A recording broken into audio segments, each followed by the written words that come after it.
La définition de la coopération, elle est assez simple au départ, de manière théorique. Coopérer, tout simplement, c'est agir à plusieurs, c'est faire à plusieurs. C'est produire et apprendre, produire ou apprendre à plusieurs. Alors ce qui est intéressant, c'est de voir un peu ces déclinaisons pratiques. Donc là, moi, je m'appuie sur les travaux, notamment d'Alain Marchive, qui décline l'agir coopératif de 4 façons. Coopérer, c'est aider. Coopérer, c'est s'entraider. Coopérer, c'est travailler en groupe. Et coopérer, c'est rentrer dans des logiques tutorielles. Alors s'aider, c'est tout simplement accepter de donner une part de son temps pour répondre à une question qui est posée par un de ses camarades ou une de ses camarades dans une classe. Voilà, c'est-à-dire on se reconnaît compétent pour pouvoir apporter une aide particulière. S'entraider, ça s'appuie sur l'adage « l'union fait la force ». C'est-à-dire qu'on est plus fort, peut-être, à plusieurs que tout seul. Et donc, dans les situations où des élèves se trouvent dans l'incapacité individuellement de résoudre une tâche, le fait de s'unir et de s'associer peut leur permettre d'aller un petit peu plus loin dans le développement de l'activité qui est en jeu. Le travail de groupe, c'est souvent ce qui est à l'initiative de l'adulte.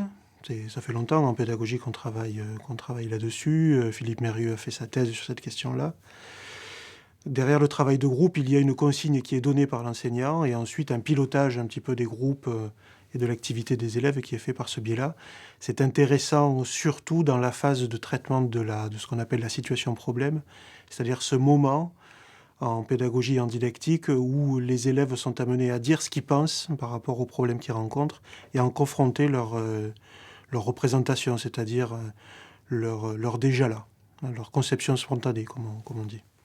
Et puis la dernière déclinaison de la coopération, c'est ce qu'on appelle le tutorat.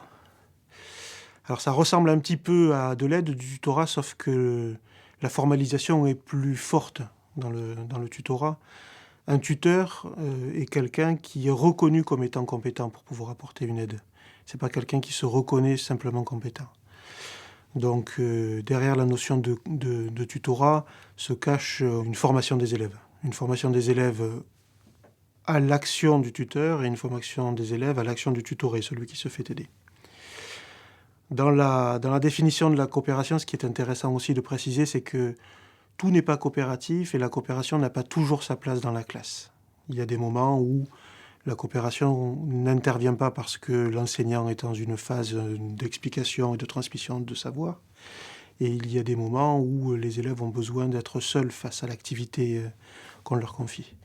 En revanche, il y a plein d'autres moments où la coopération a toute sa place. Donc on l'a vu tout à l'heure pendant le traitement de ce qu'on appelle les situations problèmes, avant la phase de stabilisation des savoirs et de traces écrites quand il y en a une, et surtout au moment de l'entraînement.